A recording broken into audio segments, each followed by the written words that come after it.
السلام علیکم۔ آج کی اس کلاس میں ہم 5th کلاس میں موجود اردو سبجیکٹ پارٹ 2 کے بارے میں ڈسکس کرنے جا رہے ہیں۔ جیسا کہ پچھلی کلاسوں میں ہم 3rd کلاس، 4th کلاس اور 5th کلاس پارٹ 1 کو ڈسکس کیے تھے۔ اگر آپ ان کلاسز کو نہیں سنے ہوں تو میں ان کلاسز کی لنک ڈسکرپشن میں دے دوں گا، وہاں سے سن لیجئے، انشاءاللہ بہت مفید ہوگا۔ تو چلیے کلاس شروع کرتے ہیں۔ اگر آپ ہمارے چینل پہ نئے ہوں تو ہمارے چینل کو سبسکرائب کیجئے اور اسی طرح بازو والے بیل آئیکن کو دبا دیجئے تاکہ اسی طرح کے ٹیٹ اور ڈی ایس سی کے related new and updated classes سننے کے لیے۔ تو چلیے شروع کرتے ہیں۔ آج کا ہمارا پہلا سبق رہا پرندے کی فریاد، جس کا موضوع ہے آزادی کا احساس، جس کو لکھنے والے شاعر علامہ اقبال ہیں۔ یہاں پہ چند معنی الفاظ دیے گئے ہیں، جیسا کہ لفظ دیا گیا ہے اور اس کی معنی بھی دی گئی ہیں۔ صدا جو لفظ ہے اس کی معنی ہے آواز۔ قیدی لفظ ہے جس کی معنی زندانی۔ قفس لفظ ہے جس کی معنی پنجرہ۔ آزاد لفظ ہے جس کی معنی خود مختار۔ بد نصیب لفظ ہے جس کی معنی بدقسمت۔ یہ سب معنی الفاظ ہیں، یعنی الفاظ کی معنی ہیں۔ تو چلیے دوسرا دیکھتے ہیں۔ اسی طرح یہاں پہ قواعد کے ریلیٹڈ اگر دیکھا جائے تو فعل مستقبل ایسا کام جن کا کرنا یا ہونا آئندہ زمانے میں واقع ہو، فعل مستقبل کہلاتا ہے۔ جیسا کہ ہم پچھلی کلاس میں بحث کیے تھے، فعل ماضی یعنی گزرے ہوئے زمانے کو اظہار کرتا ہے۔ فعل حال یعنی موجودہ زمانے میں جو کام ہو رہا ہے اس کو ظاہر کرتا ہے۔ اسی طرح فعل مستقبل یعنی آئندہ زمانے میں ہونے والے کام کو ظاہر کرتا ہے۔ جیسا کہ یہاں پہ مثال دیکھیے، وہ آئے گا، یعنی جس میں شخص وہ ہے جو ابھی نہیں آیا ہے اور آ بھی نہیں رہا، وہ آئے گا انشاءاللہ، کل آئے گا یا پرسوں آئے گا، جب بھی ہو وہ آئے گا۔ اس طرح آئندہ زمانے میں ہونے والے کام کو اظہار کیا جا رہا ہے اس مثال میں۔ اسی طرح ہم چل رہے ہوں گے، یعنی اس مثال میں ہم ابھی چل نہیں رہے اور چلے بھی نہیں، آئندہ زمانے میں انشاءاللہ چلیں گے۔ آئندہ زمانے میں ہونے والے کام کو اظہار کر رہا ہے اس مثال میں، تو یہ فعل مستقبل ہے۔ سمجھیے اس بات کو، سمجھ گئے نا؟ تو چلیے دوسرا دیکھتے ہیں۔ اسی طرح اگلا سبق رہا ہمارا اونتی۔ اونتی دوسرا سبق ہے تو جس کا موضوع حاضر جوابی ہے۔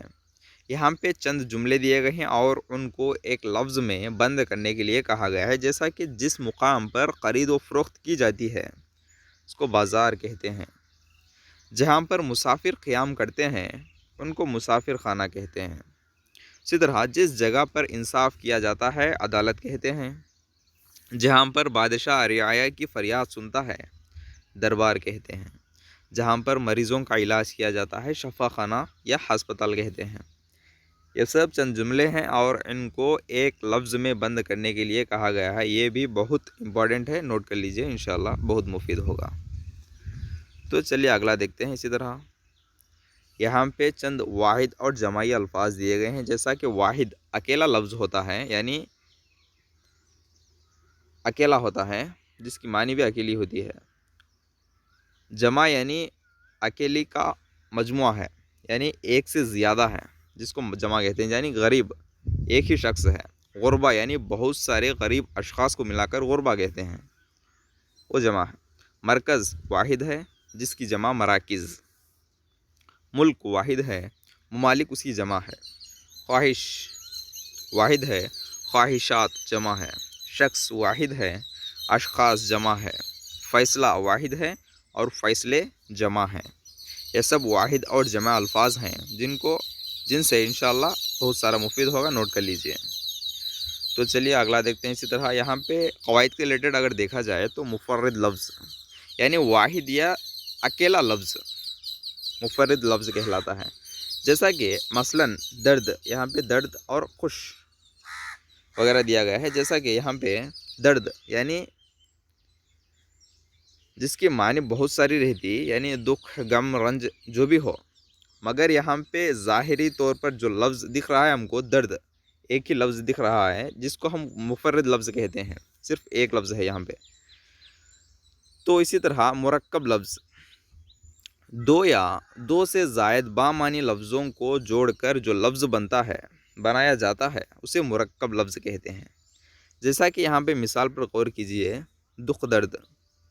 یہاں پہ دکھ اور درد دو الفاظ ہیں جن کو جوڑ کر ایک ہی لفظ بنایا گیا ہے. جیسا کہ دکھ درد، دکھ ایک الگ لفظ ہے، درد ایک الگ لفظ ہے، یعنی دونوں کو ملا کر بنانے کے بعد بھی ایک ہی معنی ادا ہو رہی ہے، بامعنی لفظ بن گیا ہے جس کو ہم مرکب لفظ کہتے ہیں. اسی طرح یہاں پہ شب معراج، جس میں شب ایک الگ لفظ ہے، معراج ایک الگ لفظ ہے، دونوں کو ملا کر جوڑ کر ایک لفظ بامعنی لفظ بنایا گیا ہے جس کو مرکب لفظ کہتے ہیں.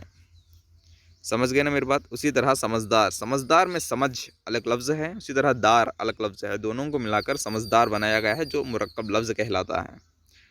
تو چلیے اگلا دیکھتے ہیں. اسی طرح اگلا سبق ہے سب کے لیے، جس کا موضوع ہے اقدار، اور جس کو لکھنے والے شاعر ہیں حیدر بیابانی. یہاں پہ چند واحد اور جمعی الفاظ دیے گئے ہیں. جیسا کہ واحد ہم بحث کر چکے ہیں کہ واحد اکیلا ہوتا ہے، جمع اکیلی کی جمع ہوتی ہے. ادب واحد ہے جس کی جمع آداب ہے.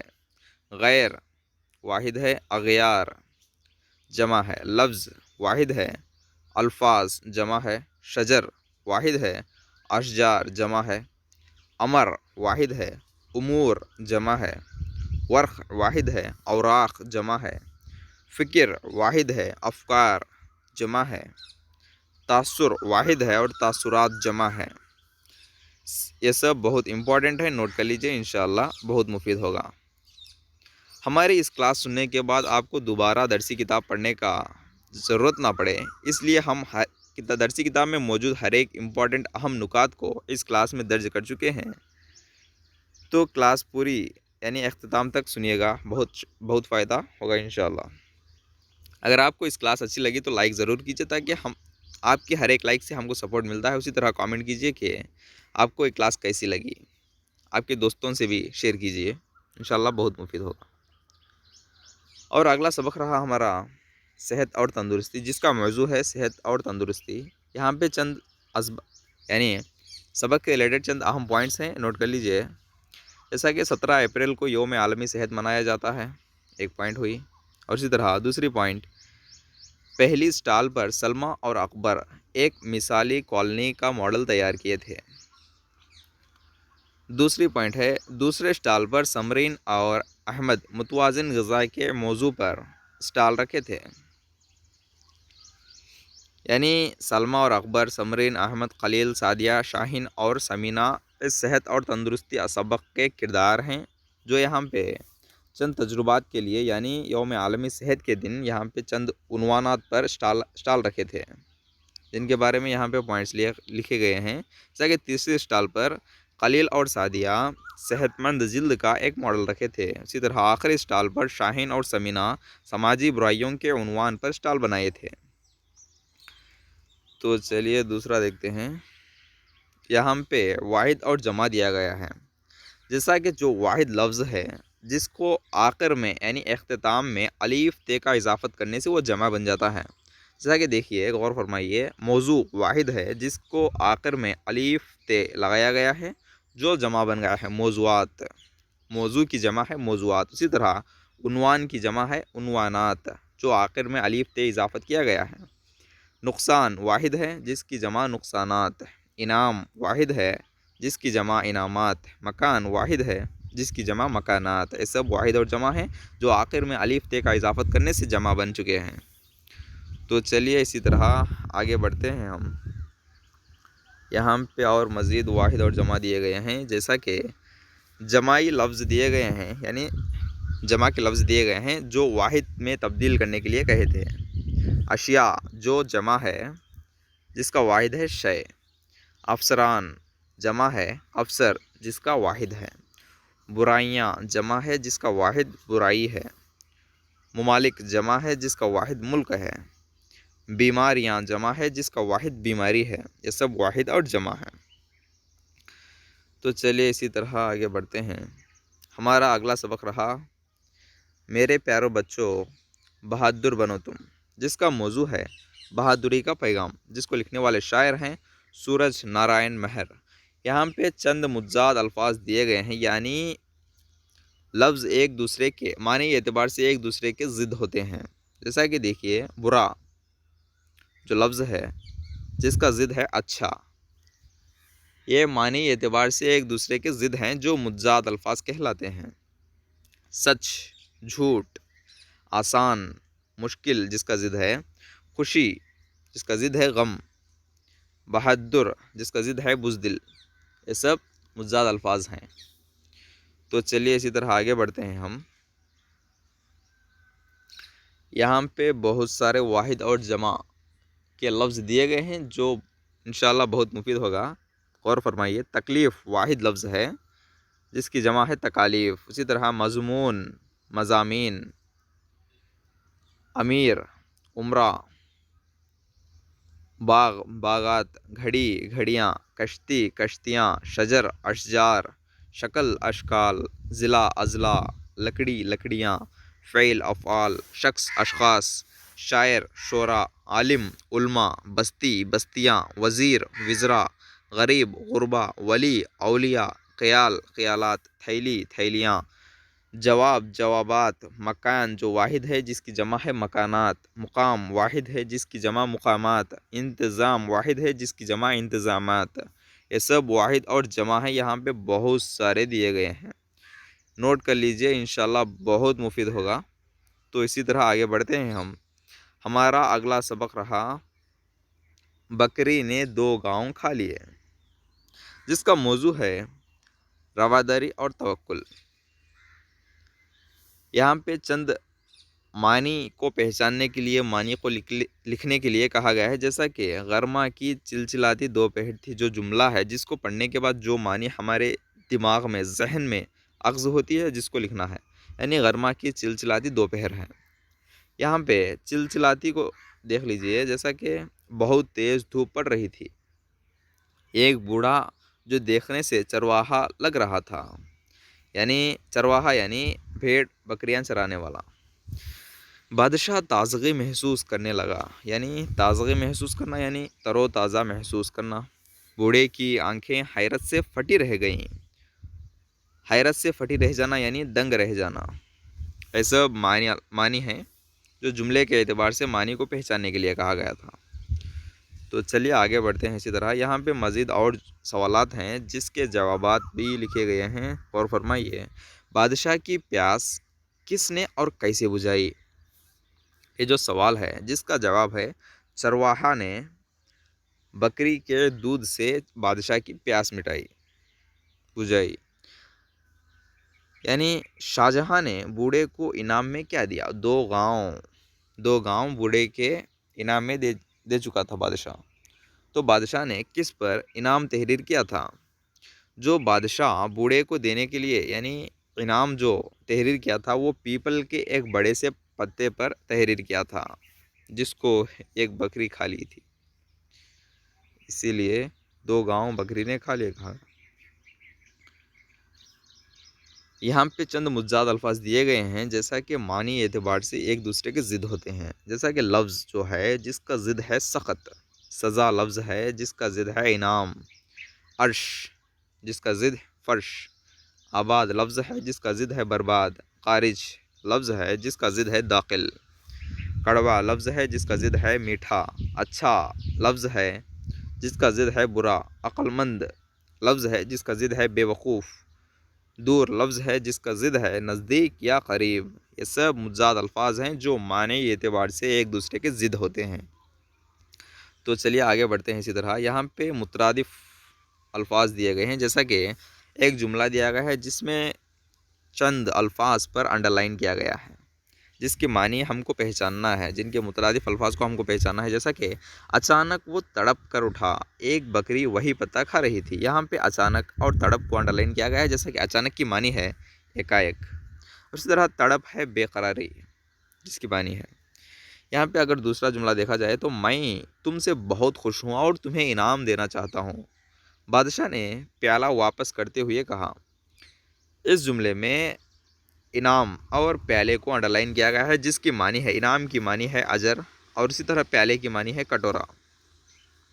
اور فرمائے اسی طرح تیسرا جملہ ہے جو گرمی کی چلچلاتی دوپہر تھی، بادشاہ کو سخت پیاس لگ رہی تھی۔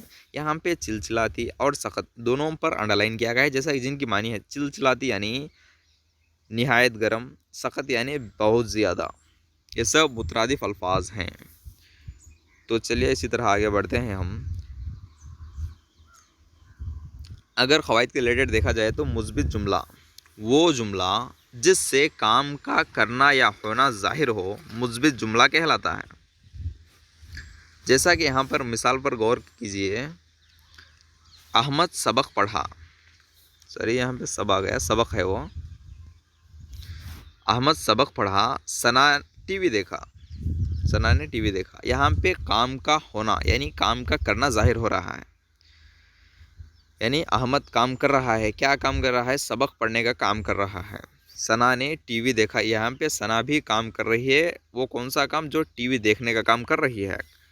کام کرنا ظاہر ہو رہا ہے، جس کو ہم مثبت جملہ کہتے ہیں، جس جملے کو۔ تو یہاں پہ منفی جملہ بھی دیا گیا ہے، جو وہ جملہ جس سے کام کا نہ کرنا یا نہ ہونا ظاہر ہو۔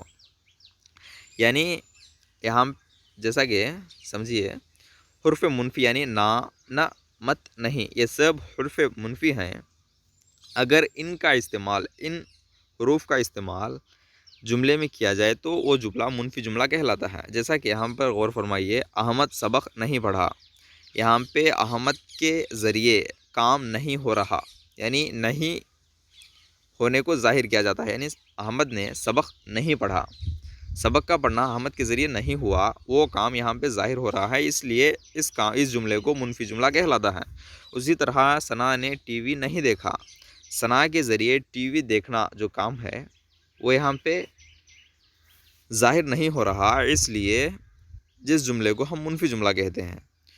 تو اسی طرح آگے بڑھیں، یہاں پر دیکھا جائے تو اگلا سبق ہے آنکھوں بھر آکاش ہے، جس کا موضوع ہے ماحولیاتی توازن، جس کو لکھنے والے شاعر ہیں عبدالاحد شاذ۔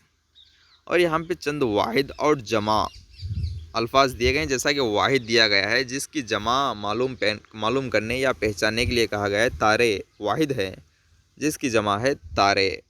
تارا جو واحد ہے جس کی جمع ہے تارے۔ تارا واحد ہے یعنی اکیلا ہے، صرف ایک ہے۔ تارے یعنی بہت سارے تاروں کا مجموعہ ہے۔ راستہ واحد ہے جس کی جمع ہے راستے۔ اپنا واحد ہے اپنے جس کی جمع ہے۔ چہرہ واحد ہے چہرے جس کی جمع ہے۔ حال واحد ہے جس کی جمع احوال ہے۔ تو چلیے اسی طرح آگے بڑھتے ہیں ہم۔ یہاں پہ متضاد الفاظ دیے گئے ہیں، جیسا کہ ایک لفظ دوسرے لفظ کا ضد ہوتا ہے، یعنی معنی اعتبار سے ضد کہلاتا ہے، مخالف ہوتا ہے۔ لفظ آکاش ہے جس کا ضد ہے دھرتی۔ زمین لفظ ہے جس کا ضد ہے آسمان۔ لفظ دوری ہے جس کا ضد ہے غربت۔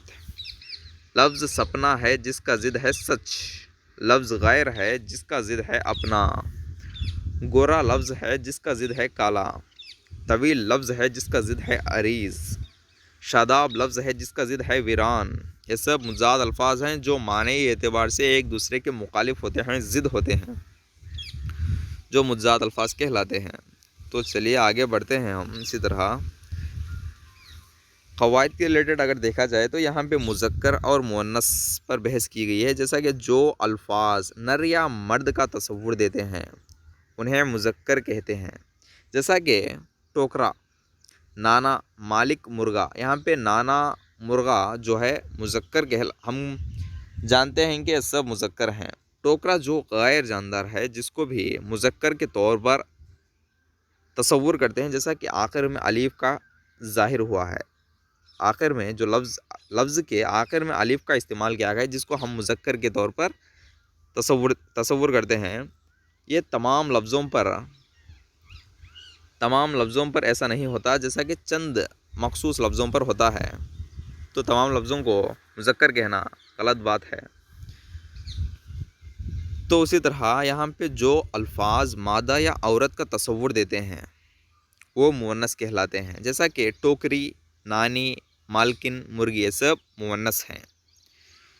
آخر میں جو ای، نون اگر تے آئے تو وہ مونس کے طور پر تصور کرتے ہیں۔ یہ چند مخصوص الفاظ پر ہی تصور کیا جاتا ہے۔ بعض ایسے بھی الفاظ ہیں جو آخر میں ای آئے، نون آئے، تے آئے وہ مونس نہیں ہوتے۔ اسی طرح آخر میں الف آنے والا لفظ بھی مذکر بعض اوقات نہیں ہوتا۔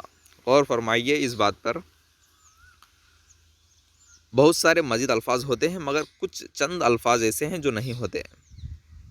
تو یہاں پر ٹوکرا جو مذکر ہے جس کی مونس ہے ٹوکری، نانا جو مذکر ہے جس کا مونس ہے نانی، مالک جو مذکر ہے جس کا مونس ہے مالکن، مرغا جو مذکر ہے جس کا مونس ہے مرغی۔ تو چلیے آگے بڑھتے ہیں اسی طرح، سمجھ گئے نا بات؟ اگر آپ کو اس کلاس اچھی لگی تو لائک ضرور کیجیے تاکہ ہم کو سپورٹ ملے آپ کی جانب سے۔ اگر دوسرا سبق دیکھا جائے، اگلا سبق جس کا نام ہے پالیتھین ہمارا دوست یا دشمن، یہاں جس کا موضوع ہے ماحول کا تحفظ۔ یہاں پہ چند مجاز الفاظ دیے گئے ہیں، جیسا کہ ہم بول چکے ہیں کہ معنی اعتبار سے ضد ہوتے ہیں، ان کو مجاز الفاظ کہتے ہیں۔ تو غور فرمائیے، لفظ غمگین ہے جس کا ضد ہے خوش، لفظ نقصان دہ ہے جس کا ضد ہے فائدہ مند، لاشعوری جو لفظ ہے جس کا ضد ہے شعوری، نگلنا جو لفظ ہے جس کا ضد ہے تھوکنا، اخراج جو لفظ ہے جس کا ضد ہے ادخال۔ یہ سب مجاز الفاظ ہیں، نوٹ فرمائیے، غور کیجئے، غور فرمائیے۔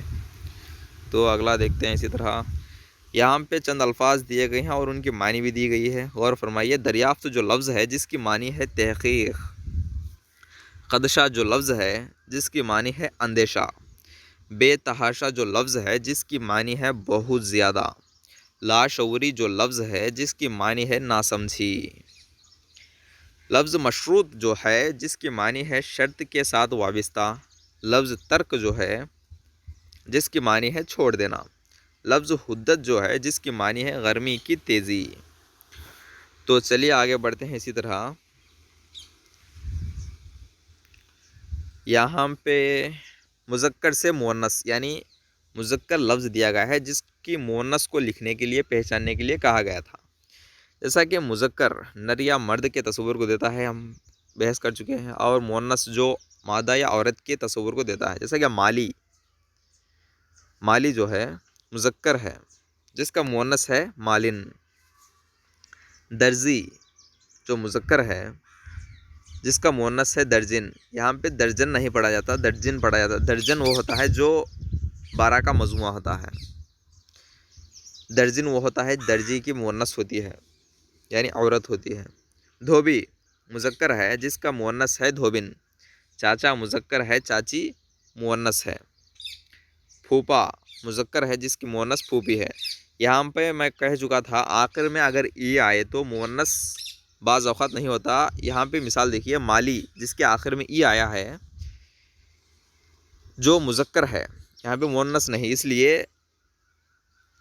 لیے خیال کیجئے، غور کیجئے کہ آخر میں آنے والا ای آنے پر وہ مؤنث نہیں ہوتا بلکہ بعض اوقات ہوتا ہے، بعض اوقات نہیں ہوتا۔ تو غور فرمائیے، یہاں پہ وقت اور مقام سے متعلق مذکر یا مؤنث کی پہچان، یعنی یہاں پہ چند الفاظ دیے گئے ہیں جو وقت اور مقام سے تعلق رکھتے ہیں، جن کو مذکر یا مؤنث پہچاننے کے لیے کہا گیا ہے۔ جیسا کہ دن جو لفظ ہے مذکر ہے، سال جو لفظ ہے مذکر ہے، 20ویں صدی جو لفظ ہے وہ مؤنث ہے، درمیان جو لفظ ہے وہ مذکر ہے، محلے جو لفظ ہے وہ مذکر ہے۔ تو چلیے اسی طرح دیکھتے ہیں، یہاں پہ جاندار اور بے جان مذکر یا مؤنث کی پہچان۔ یہاں پہ چند الفاظ دیے گئے ہیں جو جاندار بھی ہیں اور بے جان بھی ہیں۔ جاندار تو یہاں پہ کوئی دکھ نہیں رہا، بے جان ہی لگ رہے ہیں، تو جن کے مذکر یا مؤنث کی پہچاننے کے لیے کہا گیا ہے، جیسا کہ لفظ نظم ہے جس کی معنی ہے مؤنث، یعنی نظم جو ہے وہ مؤنث ہے، دروازہ وہ مذکر ہے، کھڑکی مؤنث ہے، محل مذکر ہے، عمارت مؤنث ہے، کتاب مؤنث ہے۔ آج کی اس کلاس یہاں پہ ختم ہونے جا رہی ہے، ختم ہو چکی ہے۔ اگر آپ کو اس کلاس اچھی لگی تو لائک ضرور کیجئے تاکہ ہم کو سپورٹ ملے، اور اسی طرح کامنٹ بھی کیجئے کہ اس کلاس سے آپ کو کس طرح فائدہ ہوا اور اس کلاس آپ کو کیسی لگی۔ تو اگلی کلاس میں ملیں گے انشاءاللہ، جب تک کے لیے بائے، اور دعاؤں کی درخواست چاہتا ہوں۔